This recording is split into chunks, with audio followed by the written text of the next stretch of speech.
na aula de hoje a gente vai abordar um pouquinho sobre o cinema brasileiro, né? Vamos entender aí como é que surgiu, né? Quem eram os atores, né, de várias as obras aí do cinema brasileiro. A gente conhece muito dos atores aí atualmente, né, do cinema brasileiro, mas a gente sabe que não são só esses, né? Participaram aí, já tivemos outros artistas, certo? E para começar, pegue seu lápis, tá? E caderno, faça suas notações aí e não deixe de tirar suas dúvidas com o seu professor, tá bom? Tenho certeza que ele vai lhe ajudar nesse momento, beleza? Então vamos lá, olha só. A história do cinema no Brasil começa em julho de 1896, olha só. É uma data que a gente precisa marcar, né? Porque é muito importante aí, porque começa aí a história do cinema brasileiro, né? Quando ocorre a primeira exibição de cinema no país, na cidade de Rio de Janeiro. Então, qual foi aí, né? Quando que aconteceu a primeira exibição de cinema? Julho de 1896, no Rio de Janeiro. No mundo, o cinema tem início em dezembro de 1895, na cidade de Paris. A película exibida foi Saída dos Trabalhadores da Fábrica Lumière, tá? Claro que o nome não era esse, né, em português, é em francês. Então, inicialmente o cinema era mudo, né? E somente na década de 30 surge o cinema falado, certo? Então aí a gente já tem aí o início, né, com o cinema mudo aí com os irmãos, tá? Da Fábrica Lumière, né? Lá em Paris, onde eles fizeram aí esse trabalho, né? E colocaram aí para as pessoas observarem, né? Tranquilo, em 1930 surge o cinema aí falado, né? Já com palavras gravadas aí. Olha só, aí nós temos, né, alguns panfletos, certo? Da época aí, ó, dos cinemas, né? Então nós temos aí o valor também, que ainda era em cruzeiro, certo? 25 cruzeiros aí a entrada. Olha aí que bacana, né? Cinema Brasil, né? Muito bom. Nós temos aí, ó, alguns filmes da época, muito bacana, né? Você já tinha visto? Não? Que bom, agora você tá sabendo agora, né? Bom, em 1887, depois da estreia cinematográfica no país, surge a primeira sala de cinema aberta ao público na capital carioca, né, no Rio de Janeiro, por incentivo dos irmãos italianos Pascoal Segreto e Afonso Segreto, tá? Então esses aí foram as pessoas, né, principais aí para a abertura da primeira sala de cinema no Brasil. Eles foram os pioneiros do cinema brasileiro, né, considerados aí os primeiros cineastas no país, uma vez que realizaram gravações também, tá, da Baía de Guanabara em 1898, beleza? Então eles também trabalhavam como cineasta, né, os irmãos Negreto. No ano seguinte, Pascoal Negreto realizou uma filmagem na cidade de São Paulo durante a celebração da unificação da Itália, né? No entanto, foi somente no início do século XX que São Paulo tem sua primeira sala de cinema chamada de Bijou Theatre. Um dos problemas iniciais da produção do cinema no país era a falta de energia elétrica, né? Que somente foi resolvida em 1907, com a implantação da usina Ribeirão de Lages, no Rio de Janeiro. Né? Então, veja as dificuldades que aconteciam na época, né? A gente sabe que o cinema é necessário, né, ter energia elétrica. E nessa época ainda existia muita dificuldade, né, no fornecimento de energia elétrica. E por isso também tínhamos aí dificuldade, né, na reprodução de títulos aí para o cinema, né? Após esse evento, os números de salas cresceram consideravelmente na cidade do Rio de Janeiro, chegando a ter cerca de 20 salas de exibição em toda Rio de Janeiro, né? Então veja aí, olha aí, ó, a fachada do Bijou Theatre, né? Muito bem. Parece um pouquinho alguns lugares ali da nossa querida Gamileira, né? Que era da mesma aí, da mesma época aí. Que bacana, né? Muito bem. Aí no século XX, né, é a expansão do cinema brasileiro. No início, os filmes eram de caráter documental, né, somente documentários. Em 1908, o cineasta luso brasileiro Antônio Leal apresenta sua película, né, o seu filme Os Estranguladores, considerado o primeiro filme de ficção brasileiro, com duração de 40 minutos, né? Anos depois, em 1914, foi exibido o primeiro longa-metragem produzido no país pelo português Francisco Santos, intitulado O Crime dos Banhados, com mais de 2 horas de duração. Olha aí, já começou a ficar maior, né? Entretanto, após a Primeira Guerra Mundial, 1914-1918, ocorre uma crise do cinema brasileiro, o qual fora dominado por produções estadunidenses, né, o cinema de Hollywood, enfraquecendo assim o cinema nacional. A gente sabe que depois da Primeira Guerra, né, ocorreram muitas inovações, né, principalmente nos Estados Unidos, né, e na Rússia, né, e aí eles começaram também a reproduzir, né, nessa época aí, Hollywood estava em crescimento, né, estava em um crescimento muito forte e começou a produzir muita coisa nessa época. Então, após a Primeira Guerra Mundial, né, começa também eles começam a produzir bastante e a mandar todas essas produções para o restante do mundo, né?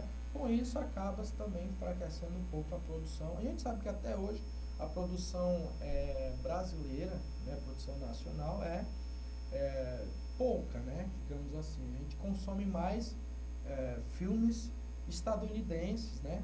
Até mesmo filmes europeus não são tão a produção tão grande quanto os americanos, né? Então até hoje existe essa diferença, tranquilo?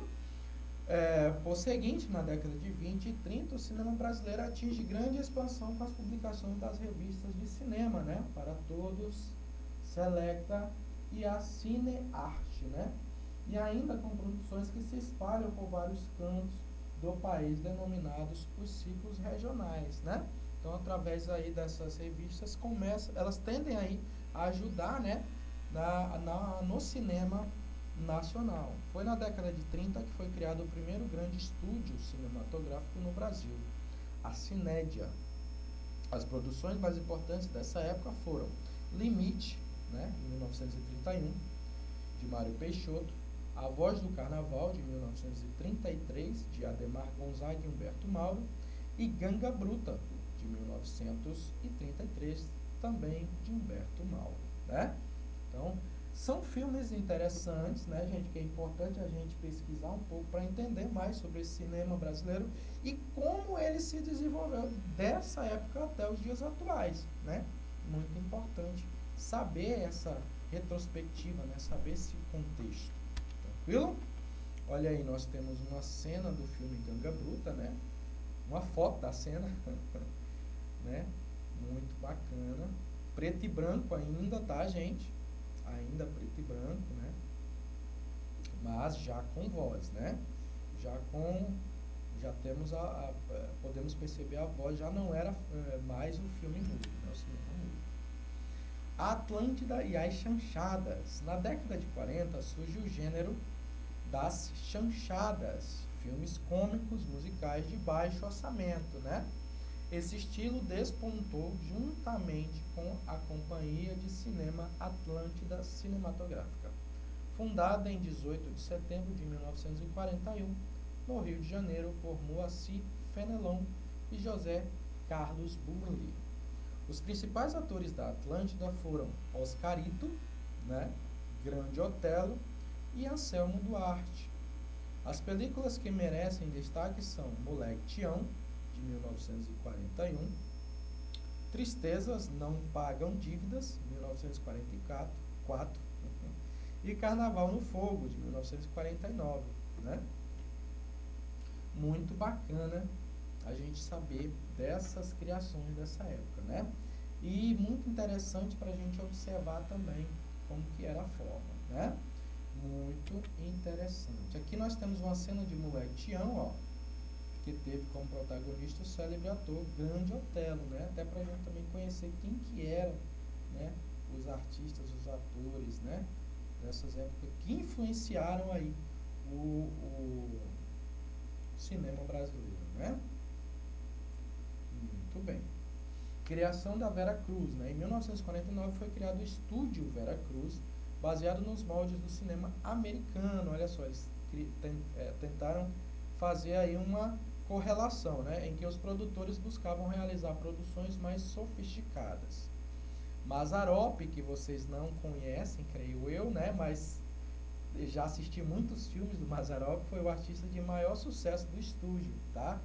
Muito bacana, gente, se vocês forem pesquisar um pouquinho sobre os filmes do Mazzaropi, certo? A Vera Cruz representou um marco na industrialização da cinematografia nacional. Nessa época tem destaque o filme O Cangaceiro, de 1953, o primeiro filme brasileiro a ganhar o Festival de Cannes, tá? O Cangaceiro. Além disso, em 1954, quando a Vera Cruz faliu, surge o primeiro filme brasileiro a cores. Olha só que bacana, em 1954. Destino em Apuros, de Ernesto Remani. Primeiro filme a cores brasileiro, né? Colorido. Já não era mais em preto e branco. Note que em 1950 foi criada a primeira emissora de televisão do Brasil, a TV Tupi, né? E muitos atores da Vera Cruz passaram a atuar também na antiga extinta TV Tupi, certo? Então aí, muito bacana, né? O primeiro filme aí em cores brasileiro, né? Depois aí do surgimento da Vera Cruz, que queria, né, fazer uma correlação com os filmes americanos, né? Aí nós temos o cinema novo aí já nos anos 60, né?